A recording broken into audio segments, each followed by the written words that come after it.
जय हिंद. नमस्ते विद्यार्थी आणि प्राध्यापक मित्रांनो. मिस्टर अक्षबळे SPPU एक्झाम अपडेट या यूट्यूब चॅनलमध्ये आपणा सर्वजणांचं स्वागत आहे. आत्ताच्या व्हिडिओमध्ये आपण SYBCom सेमिस्टर 3 आणि 4चा 2019 क्रेडिट पॅटर्न रेग्युलर ॲज वेल ॲज बॅकलॉग स्टुडंटचा परीक्षा फॉर्म कसा भरायचा याबाबत आपण माहिती देणार आहोत. विद्यार्थी मित्रांनो, जर का अद्याप आपण आपल्या या व्हिडिओला लाईक केलं नसेल, शेअर केलं नसेल तर त्वरित लाईक करा आणि आपल्या सर्व विद्यार्थी मित्रांपर्यंत हा व्हिडिओ शेअर करायला विसरू नका. तसेच अद्याप जर का आपण आपल्या यूट्यूब चॅनलला सबस्क्राईब केलं नसेल तर त्वरित सबस्क्राईब करा. तसेच परीक्षेबाबत अद्ययावत माहितीसाठी आपण आपल्या टेलिग्राम चॅनलमध्ये सहभागी होऊ शकता. लिंक डिस्क्रिप्शन बॉक्समध्ये देण्यात आलेली आहे. तसेच तुमच्या फर्स्ट इयरचा बॅकलॉगचा फॉर्म कसा भरायचा त्याबाबत देखील एक व्हिडिओ तयार केलेला आहे. त्याची लिंक डिस्क्रिप्शन बॉक्समध्ये देण्यात आलेली आहे. बाकी काही महत्त्वाच्या अपडेटेड व्हिडिओ आपण या व्हिडिओमध्ये सांगितलेले आहे. तत्पूर्वी मी तुम्हाला या व्हिडिओमध्ये काही महत्त्वाच्या गोष्टी सांगणार आहे. तर नंबर 1 की आपल्याला हा सेमिस्टर 3 आणि 4चा परीक्षा फॉर्म कसा भरायचा याबाबत आपण माहिती घेणारच आहोत. तसेच 2 नंबर आपण जी काही माहिती घेणार आहोत ती म्हणजे की सब्जेक्ट ॲड रिक्वेस्ट पाठवताना कोणती काळजी घ्यायची आहेत. कारण काही स्टुडंट जे काही होते ते प्रोविजनल ॲडमिशनवाले स्टुडंट्स होते. म्हणजे फर्स्ट इयर पूर्णपणे बॅकलॉग असल्यामुळे त्यांना 23-24मध्ये SYला ॲडमिशन भेटलं नव्हतं आणि आता त्यांनी काय केलेलं आहे, ऑक्टोबर 2023च्या परीक्षेमध्ये फर्स्ट इयरच्या परीक्षेमध्ये त्यांनी क्लिअर केलं आहे आणि आता एप्रिल 2024च्या परीक्षेमध्ये त्यांना SYच्या थर्ड सेम आणि फोर्थ सेम एकत्र द्यायचं असेल तर त्यांनी अगोदर काय करायचं आहे, महाविद्यालयातून सब्जेक्ट ॲड रिक्वेस्ट पाठवायची आहे आणि त्यानंतरच परीक्षा फॉर्म भरायचा आहे. तर आपण आता जाणून घेऊया की एखादा विद्यार्थी आहे जो आता 4थ्या सेमला आहे पण त्याच्या 3ऱ्या सेमचे बॅकलॉग असताना आणि 4थ्या सेमचे रेग्युलर असताना कशा पद्धतीने परीक्षा फॉर्म भरायचा हे आपण या व्हिडिओमध्ये जाणून घेणार आहोत. व्हिडिओ शेवटपर्यंत नक्की बघा. या एक्झाम फॉर्ममध्ये किती सब्जेक्ट पाहिजे, किती फी पाहिजे ही संपूर्णतः माहिती दिलेली आहे. त्याच्यामुळं हा व्हिडिओ शेवटपर्यंत नक्की बघा आणि हा व्हिडिओ बघूनच तुम्ही काय करा, परीक्षा फॉर्म भरा. तसेच जर का तुमचा फर्स्ट इयरचा बॅकलॉग असेल तर त्यासाठी सुद्धा कसा फॉर्म भरायचा हे देखील मी व्हिडिओमध्ये पुढे सांगणार आहे. त्यामुळं शेवटपर्यंत हा व्हिडिओ बघा. चला तर मग विद्यार्थी मित्रांनो, सुरुवात करूया की हा फॉर्म कसा भरायचा. बघा विद्यार्थी मित्रांनो, परीक्षा फॉर्म भरण्यासाठी तुम्हाला unipune.ac.in या ऑफिशियल होम पेजला जायचं आहे. त्यामध्ये तुम्हाला एक्झाम सेक्शनला क्लिक करायचं आहे. एक्झाम सेक्शनला क्लिक केल्यानंतर इथे एक्झाम फॉर्म ऑनलाईन दिसेल स्टुडंट सेक्शनमध्ये, त्यावरती क्लिक करायचं आहे. इथे तुम्हाला 1 ते 8 पद्धतीच्या लिंक दिसतील. तुम्ही कोणत्याही एखाद्या लिंकवर काय करू शकता, क्लिक करू शकता. ओके. सो या ठिकाणी मी एखाद्या कोणत्याही लिंकवर मी क्लिक केलेलं आहे. त्याच्यानंतर एक्झाम फॉर्म डेट्सवरती जर का नजर टाकली तर इथे सगळ्यात टॉपरला तुम्हाला दिसून येईल की bachelor of commerce 2019 credit pattern, म्हणजे हा रेग्युलर SY आणि TYसाठी आहे. तुमचे एक्झाम फॉर्म हे 22 फेब्रुवारीला चालू झालेले आहे. विदाऊट लेट फी 5 मार्च 2024पर्यंत फॉर्म भरू शकता. लेट फीसह 8 मार्च 2024पर्यंत परीक्षा फॉर्म भरू शकता. थोडंसं बॅक साईडला आल्यानंतर इथे proceed to log in button दिलं आहे, त्या बटनावर क्लिक करा. त्या बटनावर क्लिक केल्यानंतर तिथे तुम्ही पुढच्या पेजला जाताल, जिथे तुम्हाला स्टुडंट प्रोफाईल सिस्टीम त्याचा युजर नेम आणि पासवर्ड तुम्हाला या ठिकाणी एंटर करावायचा आहे.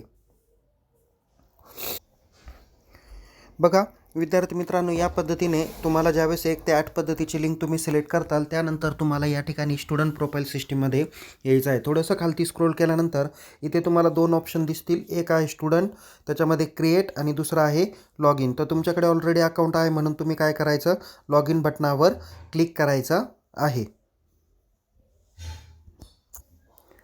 यानंतर तुम्हाला या ठिकाणी लॉग इन बाय, नंतर इथे तुम्ही लॉग इन बायमध्ये तुम्हाला 2 ऑप्शन आहे. एक आहे मेल ID आणि दुसरा आहे मोबाईल नंबर. जो या अगोदर तुम्ही फॉर्म भरताना जो मेल ID आणि मोबाईल नंबरचा वापर केला होता परीक्षा फॉर्म भरण्यासाठी, तर त्यापैकी एक ऑप्शन तुम्ही इथे सिलेक्ट करू शकता. सो तुम्हाला या ठिकाणी मोबाईल नंबर सिलेक्ट केला तर मोबाईल नंबर एंटर करायचा आहे. त्या ठिकाणी नंतर पासवर्ड एंटर करायचा.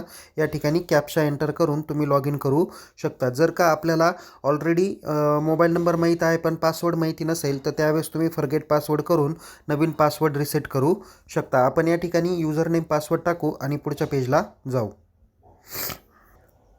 बघा विद्यार्थी मित्रांनो, लॉग इन बटनावर क्लिक केल्यानंतर या ठिकाणी तुम्हाला काय दिसणार आहे, की इथे PRN नंबर आणि इलिजिबिलिटी नंबर हे तुमच्या कोर्स एनरोलमेंटमध्ये दिसणार आहे. बघा आता काही विद्यार्थी जे काही फर्स्ट इयरचे परीक्षा फॉर्म भरत आहे सेकंड सेमिस्टरचे, पण यांच्यामध्ये काय प्रॉब्लेम दिसतो आहे की सब्जेक्ट टीचर किंवा क्लास टीचर यांना देखील मी जे सांगतो आहे ते का अंडरस्टँड होत नाही मला ॲक्च्युली माहीत नाही.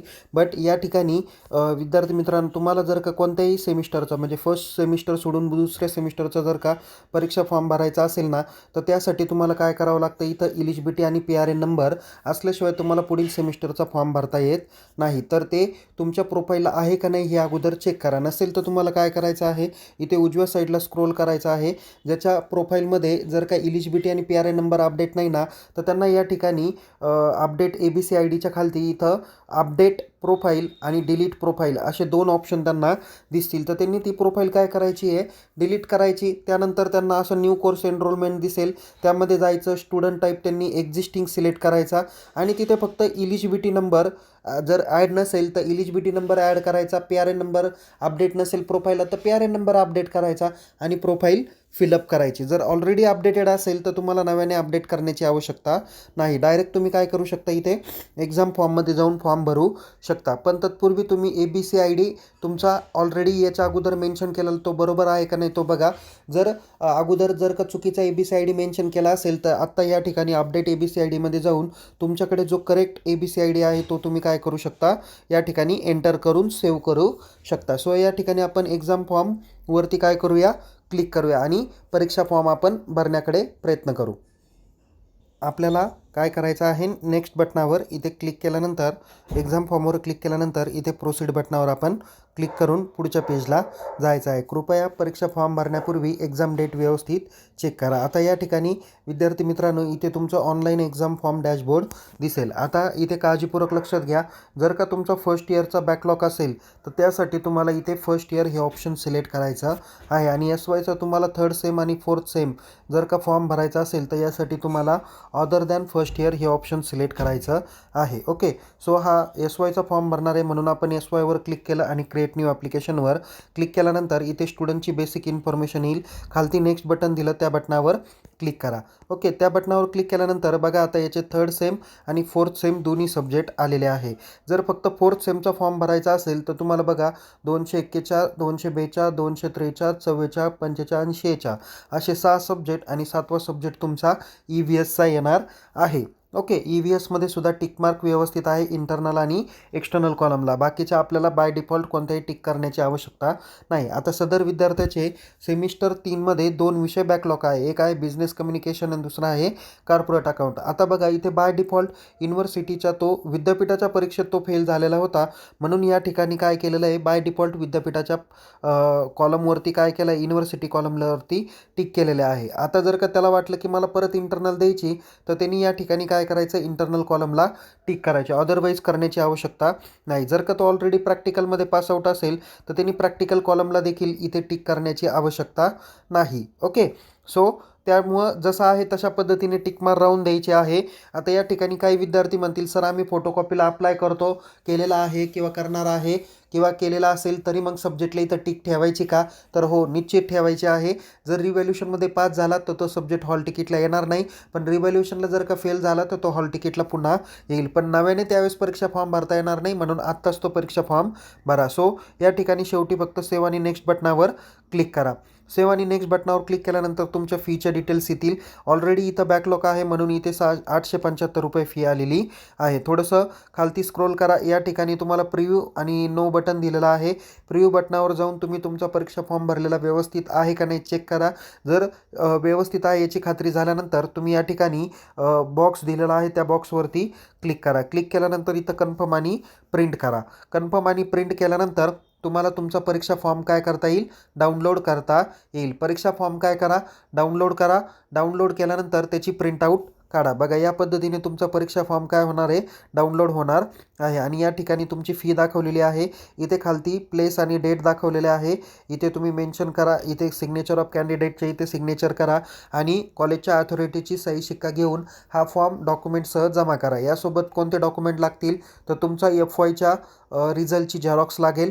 नंतर SYच्या थर्ड सेमिस्टरच्या रिझल्टची झेरॉक्स लागेल. अशा 2 रिझल्टच्या झेरॉक्स तुम्ही अटॅच करायच्या आहे आणि सोबत ABC IDची झेरॉक्स पण तुम्हाला अटॅच करायची आहे. ओके, सो एवढ्या प्रोसिजर फॉलो करून तुम्हाला परीक्षा फॉर्म महाविद्यालयात दिलेल्या मुदतीत जमा करायचा आहे. जर तुमचा फर्स्ट इयरचा बॅकलॉग असेल तर तुम्हाला 2 परीक्षा फॉर्म जमा करायचे आहे आणि जर का थर्ड सेमिस्टर बॅकलॉग असेल ओनली तर तुम्हाला एकच परीक्षा फॉर्म जमा करायचा आहे. म्हणजे जे विद्यार्थी 4th सेमला आहे आणि ज्यांचा थर्ड सेम बॅकलॉग असेल तर त्यांचे थर्ड आणि फोर्थ एकत्रच येणार आहे. पण जर का अशा विद्यार्थ्यांचे फर्स्ट इयर बॅकलॉग असेल तर त्यांनी फर्स्ट इयरच्या कॉलमला जाऊन त्यांनी परीक्षा फॉर्म भरायचा आहे. दुसरी एक महत्त्वाची गोष्ट मी या ठिकाणी तुम्हाला सांगतो आहे. आता हा फॉर्म आपण ऑलरेडी भरून झालेला आहे. इथे आपण काय करूया, आता त्याच्या स्टुडंट प्रोफाईलच्या डॅशबोर्डकडे आपण जाणार आहोत. आता या ठिकाणी जर का तुम्ही बघितलं तर स्टुडंटमध्ये काही विद्यार्थी सब्जेक्ट ॲड रिक्वेस्ट पाठवताना काय करता की ऑलरेडीच परीक्षा फॉर्म भरतात आणि नंतर सब्जेक्ट ॲड रिक्वेस्ट पाठवायला जातात.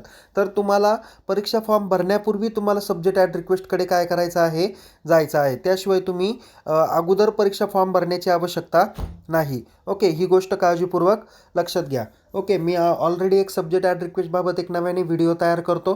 त्याच्याद्वारे तुम्हाला त्याची माहिती भेटून जाईल. तर विद्यार्थी मित्रांनो, या पद्धतीने तुम्ही SY BCom 2019 क्रेडिट पॅटर्नचा सेमिस्टर 3 आणि 4चा परीक्षा फॉर्म भरा. जर काही अडचण असेल तर आपल्या महाविद्यालयात परीक्षा विभागाशी भेटा. जर मेजॉरिटी काही टेक्निकल प्रॉब्लेम असतील तर मला चॅट बॉक्समध्ये मेन्शन करा. आपल्या प्रश्नाचं उत्तर हे दिलं जाईल. आणि परीक्षेबाबत अद्ययावत माहितीसाठी आपण आपल्या टेलिग्राम चॅनलमध्ये सहभागी व्हा. तिथे वेळोवेळी अपडेट दिल्या जातील. दुसरं महत्त्वाचं आहे की तुम्ही अद्याप जर का आपल्या यूट्यूब चॅनलला सबस्क्राईब केलं नसेल तर त्वरित सबस्क्राईब करा आणि या व्हिडिओला लाईक करा, शेअर करा आणि यूट्यूब चॅनलला सबस्क्राईब करायला विसरू नका. येणाऱ्या पुढच्या काही दिवसामध्ये तुमच्या परीक्षेचे हॉल तिकीट येतील, प्रॅक्टिकलचं शेड्यूल येतील. प्रॅक्टिकलचं शेड्यूल आल्यानंतर तुमच्या युनिव्हर्सिटीच्या थेअरी पेपरचं टाईम टेबल येईल आणि थेअरी पेपरचं टाईम टेबल आल्यानंतर तुमच्या थेअरी पेपर ह्या होतील. परीक्षा कधी होतील याबाबतचा अद्ययावत व्हिडिओ आपण ऑलरेडी शेअर केलेला आहे. तो व्हिडिओ तुम्ही बघू शकता. सो विद्यार्थी मित्रांनो, पुन्हा भेटूया एका नवीन विषयासह, नवीन व्हिडिओसह. तोपर्यंत टेक केअर. जय हिंद. धन्यवाद.